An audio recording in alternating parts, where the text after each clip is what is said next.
ఒకప్పుడు మీ జనరేషన్ ఉన్నప్పుడు ఈ ఫోన్లు ఇవన్నీ లేక ఎన్ని ఉన్నా లేకున్నా కానీ అప్పుడు సినిమాలు ఉంటుండే, ఫ్రెండ్స్ ఉంటుంది తిరగడానికి. ఇది ఎప్పుడైనా చేయొచ్చు, ఫోన్లో ఉండాలని లేదు. ఏదున్నా కానీ టైం వేస్ట్ చేయాలనుకుంటే ఎన్నైనా చేయొచ్చు, టైం పాస్ చేయడానికి ఎన్నైనా చేయొచ్చు చేయాలనుకుంటే. నిమిషం జాగ్రత్త వాడుకున్నారు, నిమిషం వేస్ట్ చేసిన వాళ్ళు ఉన్నారు. అవును. కానీ మనం ఎంత జాగ్రత్త వాడుకుంటాం అనేది ఇంపార్టెంట్. అది కాబట్టి ఒక స్టూడెంట్ అయినా సార్, స్టూడెంట్ నుంచి ఎవరైనా ఒక టైం షెడ్యూల్ చేసుకోవాలంటే ఎలా షెడ్యూల్ చేసుకోవాలి? ఇప్పుడు మీకు సపోజ్ స్టూడెంట్ ఉన్నాను అనుకోండి, 3 months అవుతే ఎగ్జామ్ వస్తుంది. దాన్ని ఏం అడుగుతారు?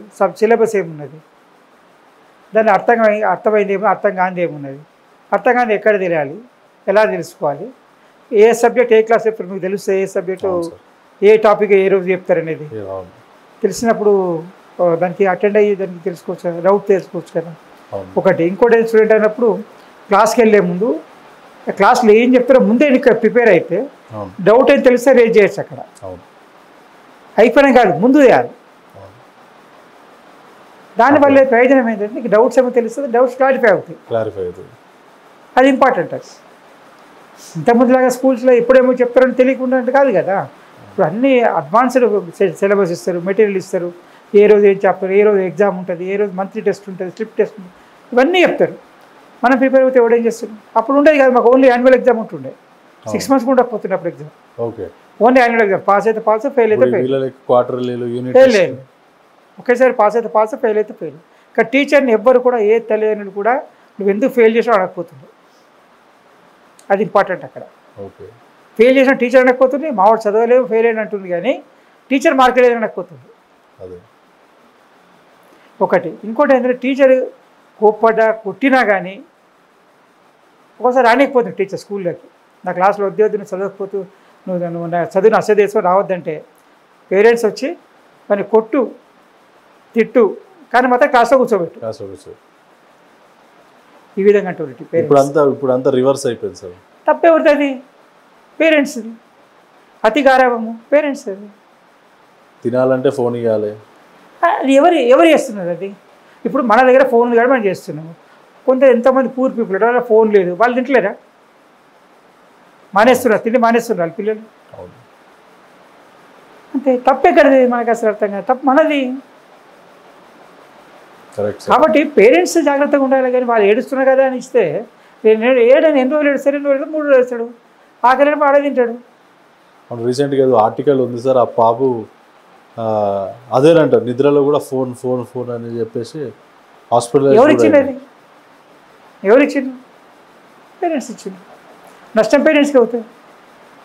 ఒకటి ఆరోగ్యం. ఒకటి, నేను రాత్రి 2 గంటలకు పడుకుంటాను, పొద్దున 10 గంటలు లేస్తాను, 12 గంటలు లేస్తాను. మరి అదే 10 గంటలకు పడుకొని 6 గంటలు లేవు కదా, అదే 8 hours స్లీప్. ఎర్లీ మార్నింగ్ ఎందుకు లేవడం అంటే ఎర్లీగా పడుకుంటే ఆరోగ్యం బాగుంటాయి. 10 before 10 కానీ ఎర్లీగా లేస్తే సూర్యోదయంతో మనం యాక్టివ్ ఉంటే సూర్యోదయంతో ఎన్నో మనకు హెల్త్ ఇష్యూస్ సాల్వ్ అవుతాయి అన్నమాట. విటమిన్ డి కానీ, లేకపోతే ఫ్రెష్ ఎయిర్ కానీ, బ్రీతింగ్ కానీ, ఇవన్నీ సాల్వ్ అవుతాయి. అది ఎవరి కోసమో చేసినట్టుగా నేను రాత్రి 2 గంటలు పడుకుంటాను, పొద్దున్నే లేస్తాను, ఎవడు ఏమన్నది? ఎవరి కొరకు? అది రాత్రిళ్ళు ఉండాలని ఆలోచన నాకు అసలు అర్థం కాదు. ఫస్ట్ అది నాకు, అది రాత్రి మెలకు ఉండాలని ఆలోచన లేదు, ఇంతకు నాకు అర్థం కాదు. అది ఎవరి కోసం? అది కరెక్ట్ లైఫ్ స్టైల్ అంటే 9 o'clock పడుకుంటే కరెక్ట్ లైఫ్ స్టైల్. 10 to 6 చాలు. 8 hours పడుకో, 8 hours పడుకో, 10 to 6 చాలు. అంతగా ఒప్పుకుంటే ఇక 10 to 4 అయినా 4:35 కానీ best time is 4 o'clock before సూర్యోదయం కంటే ముందు లేవాలి. లేచితే ఇంతకుముందు చెప్పినట్టుగా మనం ఒపీనియన్లోకి వస్తే ఫ్రెష్ ఎయిర్ ఉంటుంది, సూర్యోదయంతో విటమిన్ డి వస్తుంది. తర్వాత మళ్ళీ ఇంకోటి మనకు ఆలోచన కూడా ఫ్రెష్గా ఉంటాయి. ఫ్రెష్ ఉంటుంది. 4:30 to 6:30 వరకు ఫ్రెష్ మైండ్ సెట్ ఉంటుంది. అది స్టూడెంట్కి ఇంపార్టెంట్. అది 4 to 6 అనేది ఇంపార్టెంట్. ఎర్లీ మార్నింగ్ 4 to 6 అనేది ఆ టైం. అది మేము అనుకున్నది. అది ఇక మరి అందరూ రాత్రి 11 అందరూ ఫూల్స్ అంటే కాదు. మా లైఫ్ స్టైల్ అట్లా కాబట్టి అట్లా మేము అట్లా పాల్గొనడం కాబట్టి అలా వెళ్తున్నాం. అండ్ మీరు అప్పుడు నడుచుకుంటూ వెళ్ళేవాళ్ళు కదా సార్? అవును. ఎంత దూరం ఉన్న స్కూల్స్ నడుచుకుంటూ వెళ్ళేవాళ్ళు. 3 kilometers నడుచుకుంటూ వెళ్ళారు. ఇప్పుడు మా స్కూల్లో నేను స్కూల్లో చదువుకున్నప్పుడు 3 kilometers దూరం నుంచి నడుచుకుంటూ వచ్చేవాళ్ళు స్కూల్కి, మళ్ళీ నడుచుకుంటూ వెళ్ళేవాళ్ళు. అఫ్కోర్స్ మాకంతా లేకుంటే దగ్గర ఉండగానే మాకు ప్రాబ్లం లేదు. మేము కాలేజ్ వెళ్ళినప్పుడు 3 kilometers కాలేజ్ సైకిల్ మీద పోతుంటే సైకిల్ మీద వస్తుంటే సైకిల్ మీద సో ఫిజికల్ ఎక్సర్సైజ్ అట్లా అవుతుండే సార్ ఫిజికల్ ఎక్సర్సైజ్ అవుతుంటే మాకు చదవాలన్న పట్టుదల ముందు ఇవే పని చేయి. ఎంతమంది సీట్లు ఎడికి చదువుకునే వాళ్ళు ఉన్నారు. ఇదే సెల్ ఫోన్ వాడుకొని వీడియోలు చూసి సబ్జెక్ట్ తెలుసుకొని ఐఏఎస్ పాస్ అయ్యే వాళ్ళు ఉన్నారు. మరి నీ సెల్ ఫోన్, అది కూడా సెల్ ఫోన్, ఇది కూడా సెల్ ఫోన్, ఎందుకు వాడుకో అట్లా? లేదు, అందరితో కాదు.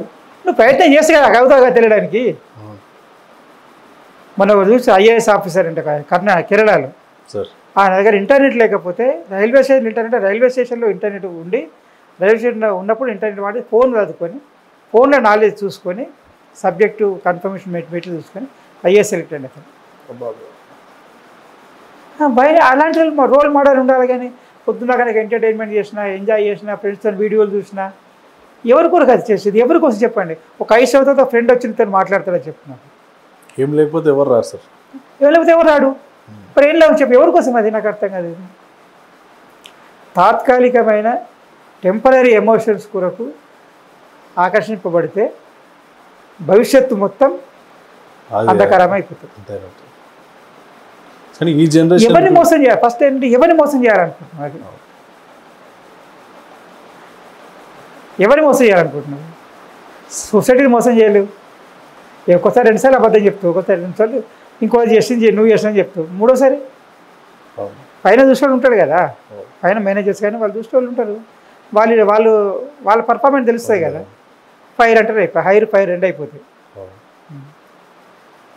ఏది ఇంపార్టెంట్? అది ఫస్ట్ నీ గురించి ఆలోచించు, నీ భవిష్యత్తు గురించి ఆలోచించు, నీ కుటుంబం గురించి ఆలోచించు, తర్వాత దానికోసం ప్లాన్ చేయి. కాబట్టి లైఫ్ స్టైల్ ఎప్పుడు కూడా నీకేం కావాలి, ఎలా సాధించాలి, సాధించడానికి ఏమేమి టైం దగ్గర ఏముంది, ఏం తక్కువ ఉంది, ఎలా సాధించుకోవాలి. టైం కానీ, డబ్బులు కానీ, లేకపోతే బుక్స్ కానీ, ఇన్ఫర్మేషన్ కానీ, కమ్యూనికేషన్ కానీ, టాలెంట్ కానీ. ఇప్పుడు కొంత కంబైన్ స్టడీ చేస్తుంది. ఎందుకంటే ఒక మ్యాథమెటిక్స్ ఎక్స్పర్ట్ ఉంటాడు, ఒకరు సైన్స్ ఉంటాడు, ఒకరికొకరు ఎక్స్చేంజ్ చేసుకునే వాళ్ళు చేస్తారు. కాలేజీలో స్కూల్ అర్థం కాదని చేసుకొని వాళ్ళు కంబైన్ స్టడీ చేసి అందరూ పాస్ అవుతుంటారు. అంటే ఒకరికి హెల్ప్ అవుతాయి అన్నమాట. ఇప్పుడు ఎంతమంది కంబైన్ స్టడీ చేస్తారు? ఇప్పుడు నాకు తెలిసేది ఎవరు కొరకు? మనము ఏదైనా విత్తనం ఏది పెడితే పంట వస్తుంది.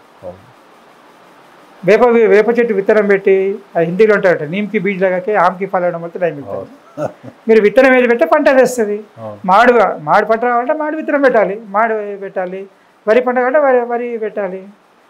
ఏదంటే అది పెట్టాలి. మీరు ఎంత టైం జాగ్రత్తగా వాడుకొని మీకు తెలివితేటలు వాడుకుంటే అప్గ్రేడ్ అయితే నీకు సక్సెస్ అయిన వాళ్ళు ఉంటారు. అంతేగాని నాకు ఎంతసేపు నాకు ఇష్టమైంది ఇష్టమే ఉంటుంది. ఇక ఇంకేమీ లేదు, అవసరమైతే దొరకదు. ఇక మీకు చాలామంది చూస్తాం మేమైతే లైఫ్లో చాలా కష్టపడాలని చూస్తాము, కష్టపడి పైకొచ్చాలని చూస్తాము. అశ్రద్ధ చేసిన వాళ్ళ జీవితం కూడా ఎంత కష్టపడుతున్నారో కూడా చూస్తాము. ఎంత కష్టపడి వాళ్ళ బాధలు చూస్తే మాకే వాళ్ళ ఇంటికి పోవాలనిపించదు ఫస్ట్ అయితే. వాళ్ళ బాధలు చూస్తుంటే ఇప్పుడు మాతో కాలేజీలో ఉండి, స్కూళ్ళలో ఉండి చదువుని అశ్రద్ధ చేసిన వాళ్ళు కలిస్తే రోడ్డు మీద కలిగితే మాట్లాడిన వాళ్ళు ఇంటికి వెళ్ళాలంటే రమ్మని చెప్పినా కానీ పోవాలనిపించదు. ఆ బాధలు చూసిన తర్వాత వాళ్ళు కూడా పిల్లలు కూడా ఒకసారి ఎందుకో లేని చెప్పని వాళ్ళు కూడా అంటే అంత బాధపడుతున్నారు. వాళ్ళు అనుకుంటే అప్పుడు మీలాగే చదువుకుంటే బాగుండేది, ఇప్పటికి ఏం చేస్తుంది చెప్పి ఉన్నప్పుడు వాడుకోలేదని చాలామంది అంటున్నారు. అప్పుడు మీలాగా ఇస్తే మీ కష్టపడి చదువుకుంటే మేము చదువుకుంటే బాగుంటుండే, మాకు భవిష్యత్తు బాగుంటుండే. ఇప్పటికి ఏం చేస్తుంది? కాబట్టి ఎప్పుడైనా ఉన్నదాన్ని జాగ్రత్తగా వాడుకోవాలి, దాని అధిక ప్రయోజనం పొందాలి.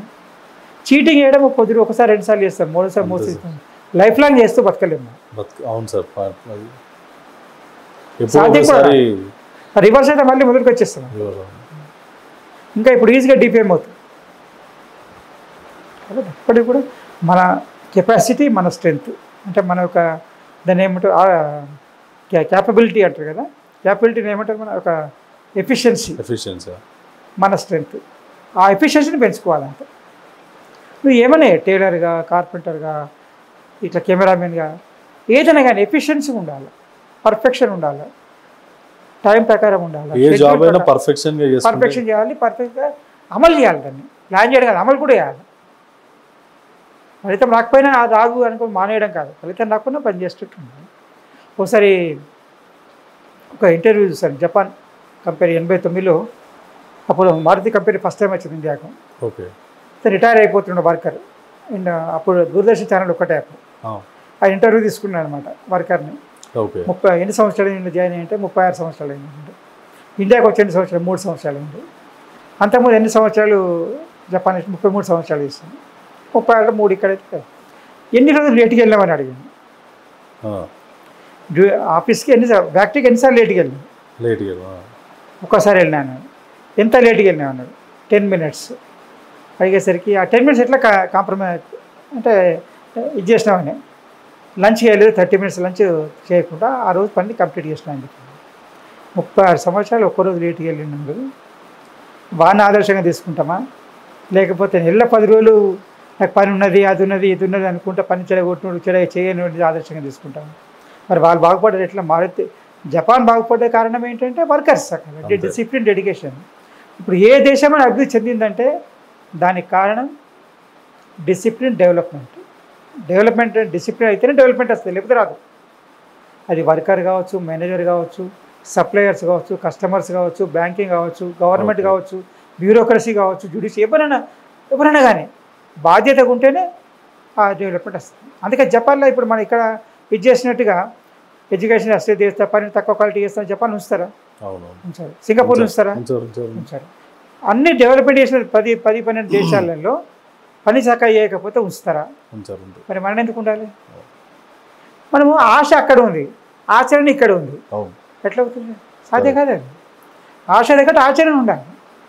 ఆశయం ఒకటి ఉంది, మనకి సాధించాలన్నప్పుడు ప్రయత్నం అట్లాగే ఉండాలి, ఆ లెవెల్లో ఉండాలి. అది ఆశ ఆకాశంలో, ఆచరణ పాతాళంలో ఉంటే ఫలితం రాదు ఎప్పటికి కూడా. కాబట్టి ఎప్పటికి కూడా నీకు ఏం కావాలి, దానికి ఏం సాధించాలి, ఎలా సాధించాలి ప్లాన్ చేసుకోవాలి, పర్ఫార్మెన్స్ చేయాలి పర్ఫెక్షన్ తోటి. అది ఇంపార్టెంట్.